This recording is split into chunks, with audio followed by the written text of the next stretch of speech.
تو پھر اسلام کہتا ہے کہ اللہ تبارک و تعالیٰ کی مخلوق کو آسانی پہنچانے کے لیے اور ظالموں سے نجات دلانے کے لیے پھر اس کے لیے جنگ ہوگی.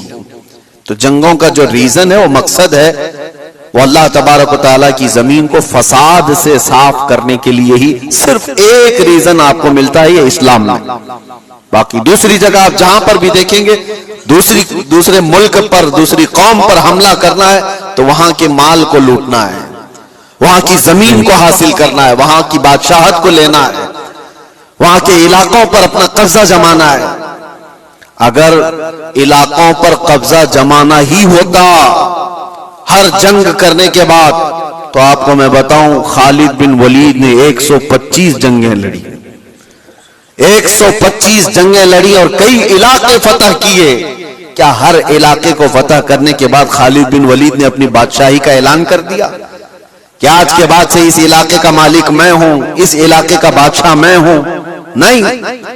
پوری تاریخ اٹھا کر کے آپ دیکھیں کتنے ایسے صحابہ ہیں جن کو سپہ سالار بنا کر کے بھیجا گیا, انہوں نے علاقے کے علاقے فتح کیے لیکن اپنی بادشاہی کا اعلان انہوں نے نہیں کیا, بلکہ ہمیشہ سے یوں اعلان کیا کہ میں رسول اللہ صلی اللہ تعالی علیہ وسلم کے غلاموں کا ایک ادنا غلام اور امن کے لیے اس زمین کو فساد سے صاف کرنے کے لیے میں یہاں پر آیا ہوں.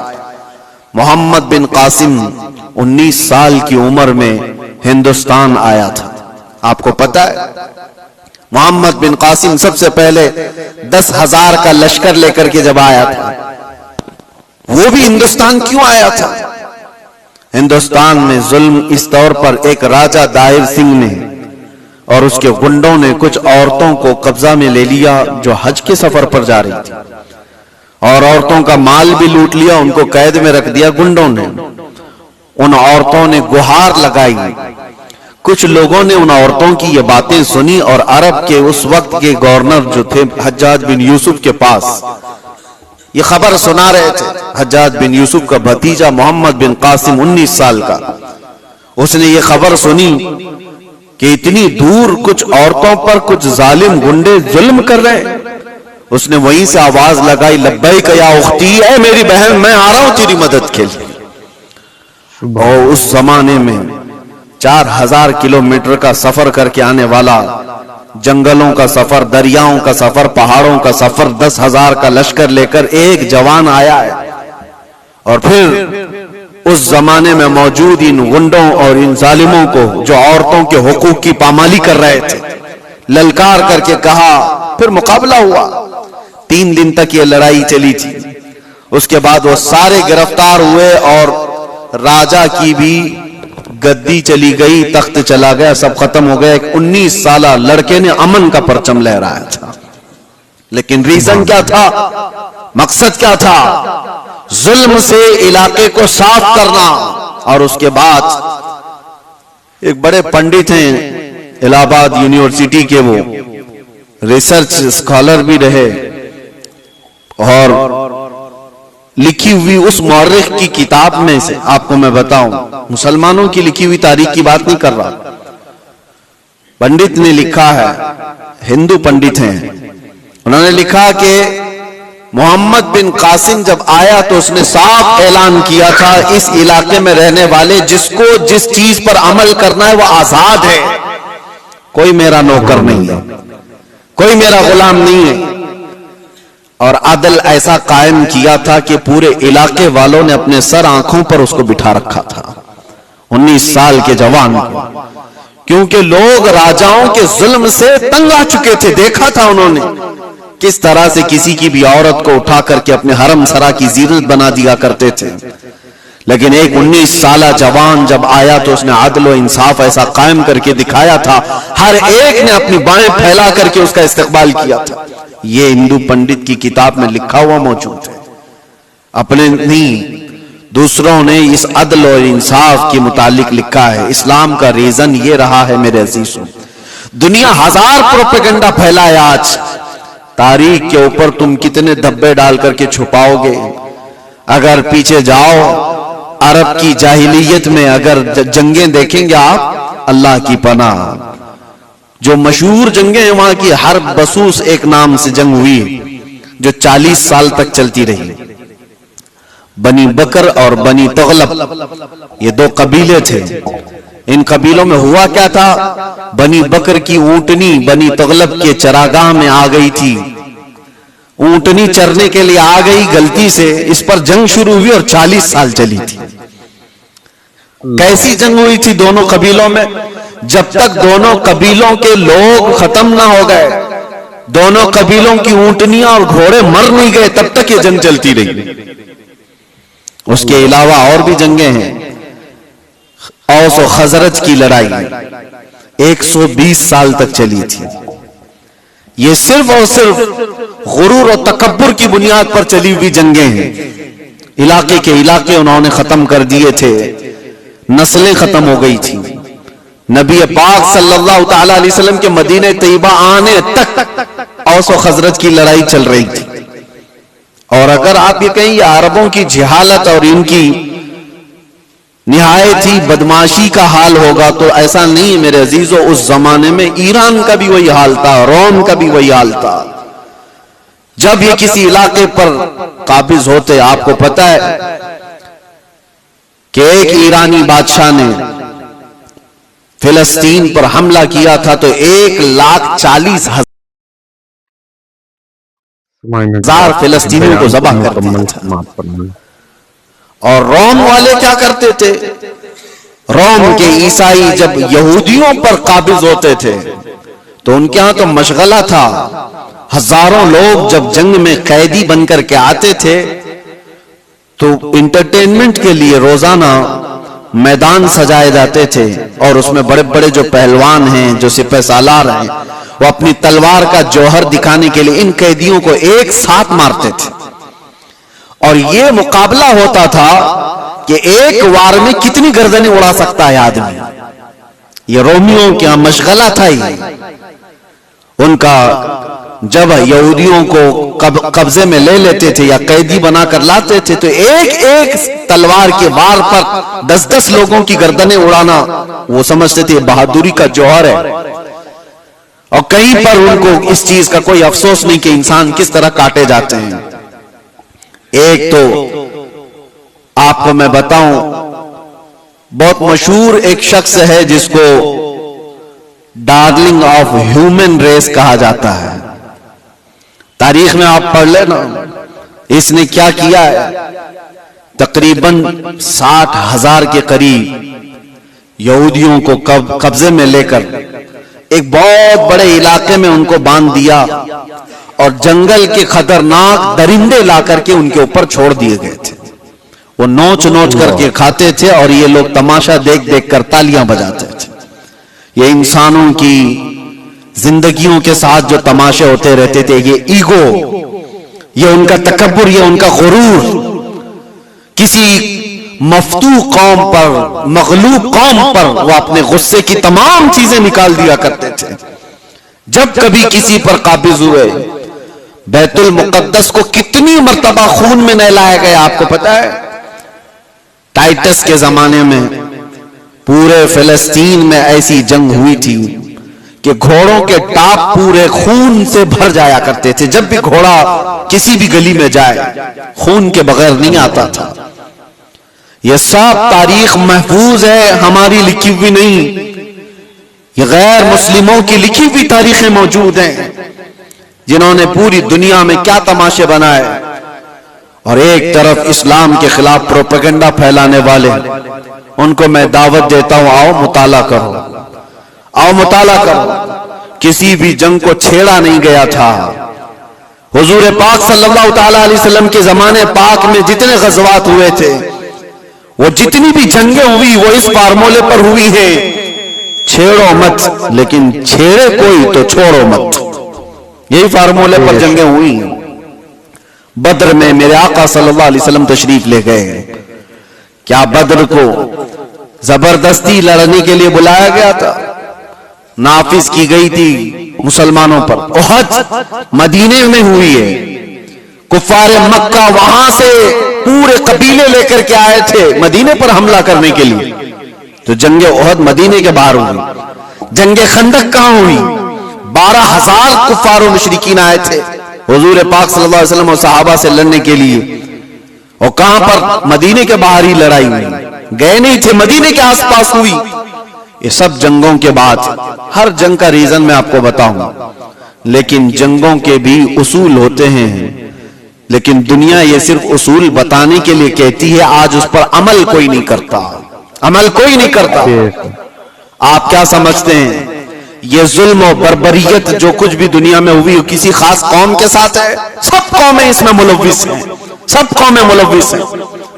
ہمارے ہاں کی قوموں کے متعلق بھی تاریخ میں آپ کو بتاؤ، ہندوستان میں بھی کیا کیا ہوتا رہا، کتنی بڑی بڑی جنگیں ہوئی اور کتنے لوگوں کا قتل عام ہوا، راجاؤں کے مہاراجاؤں کے تخت حاصل کرنے کے لیے ایک دوسرے کی لڑائیوں میں کتنے گرجا گھر توڑے گئے، کتنے مندروں کو توڑا گیا، کتنے معبدوں کو توڑا گیا، یہ سب چیزیں تاریخ میں موجود ہیں۔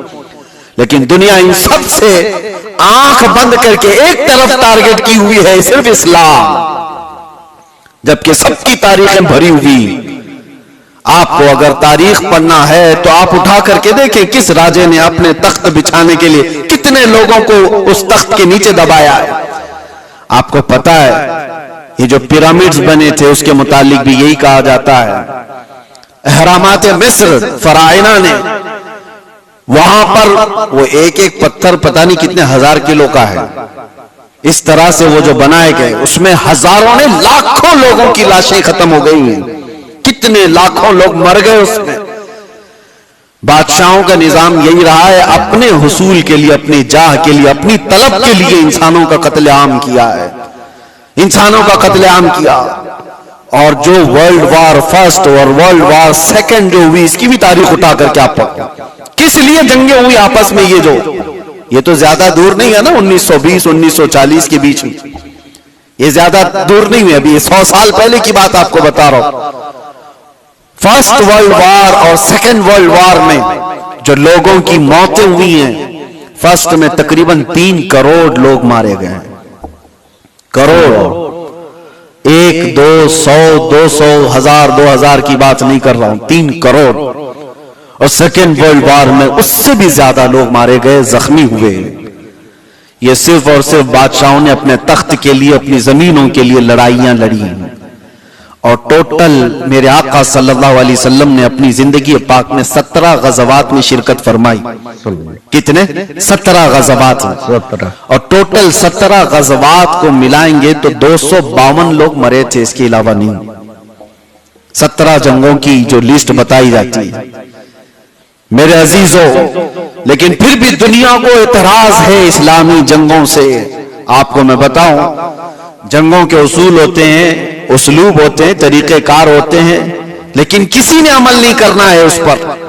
گوانتانامو بے جیل کے متعلق سنا ہوگا، ابو غریب جیل کے متعلق آپ نے سنا ہوگا، امریکی لوگوں نے جو عراق جنگ کے بعد وہاں کے قیدیوں کے ساتھ سلوک کیا ہے، یہ ہم نے نہیں ہے، ہیومن رائٹس کی تنظیموں نے لکھا ہے، اس کو تاریخ میں موجود ہے۔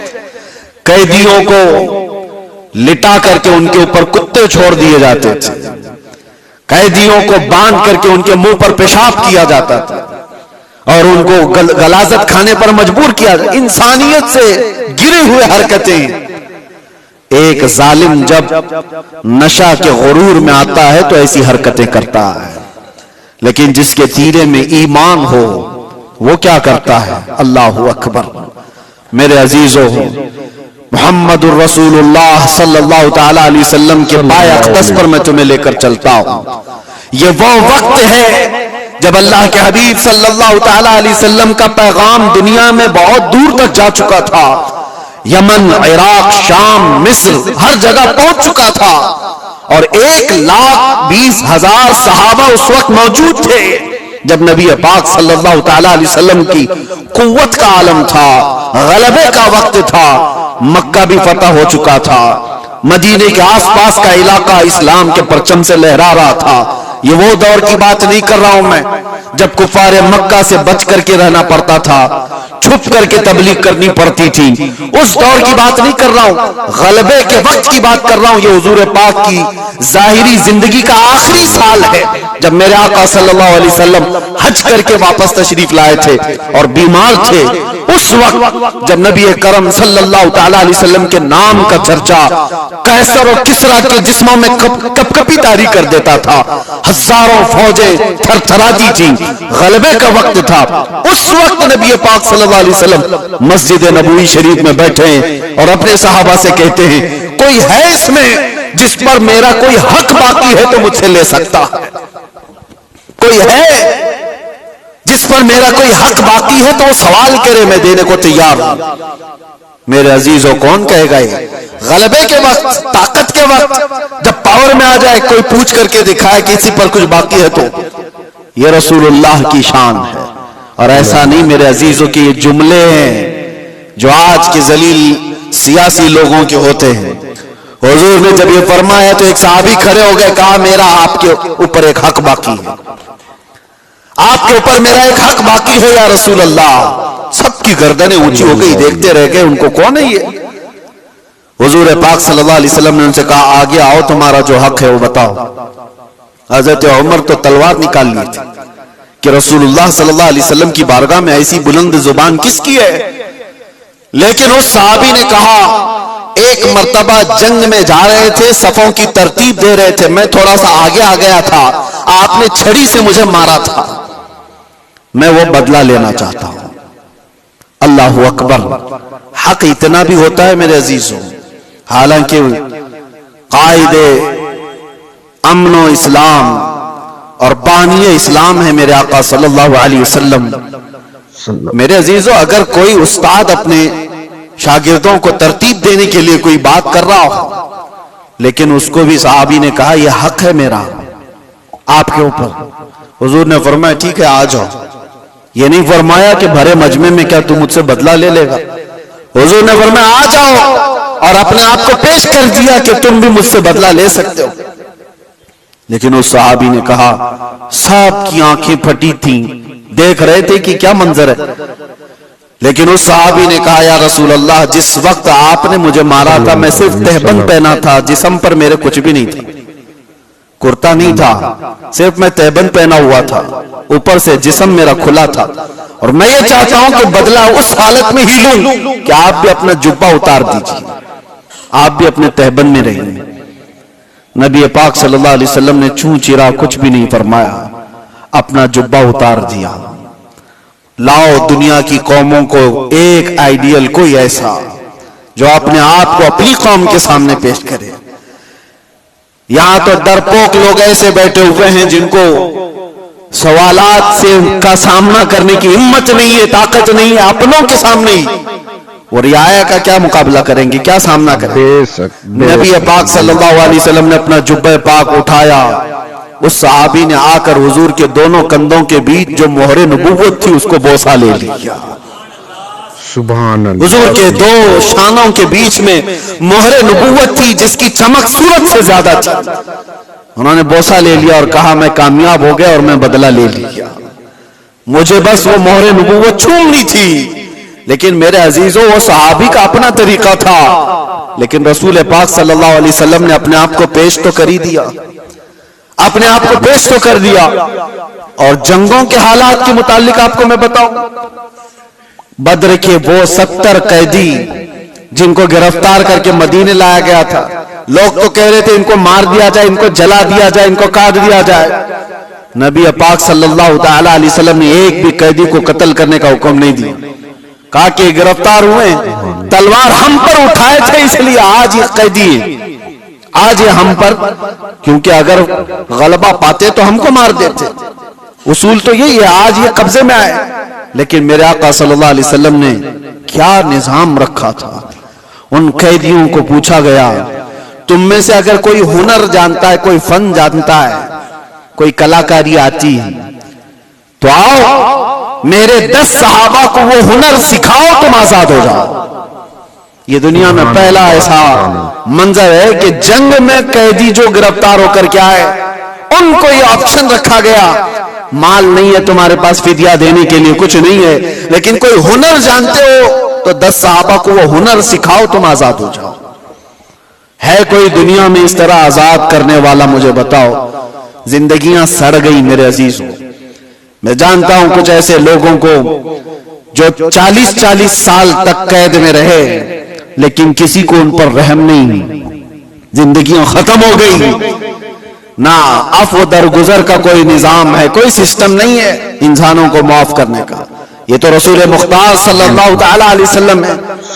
یہاں تک کہ میرے عزیزوں اسلام لانے کے بعد میرے آقا صلی اللہ علیہ وسلم نے فرمایا کہ اس کو اس کے پچھلے کاموں کی آر نہ دلائی جائے, اور یہ بھی فرمایا اگر کسی نے کسی گناہ سے توبہ کر لیا تو اس کو پچھلے گناہوں کی آر نہ دلائی جائے.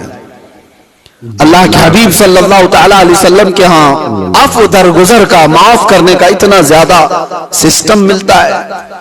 تو جنگوں کے جو حالات میں آج آپ کو بتا رہا ہوں, دنیا کسی بھی حد تک گر سکتی ہے اور گر رہی ہے, مگر نظام اسلام یہ ہے کہ اگر جنگ بھی ہوئی ہے یا کہیں پر لڑائیاں ہوئی ہیں تو صرف امن قائم کرنے کے لیے, فساد کو زمین سے ختم کرنے کے لیے. جس طرح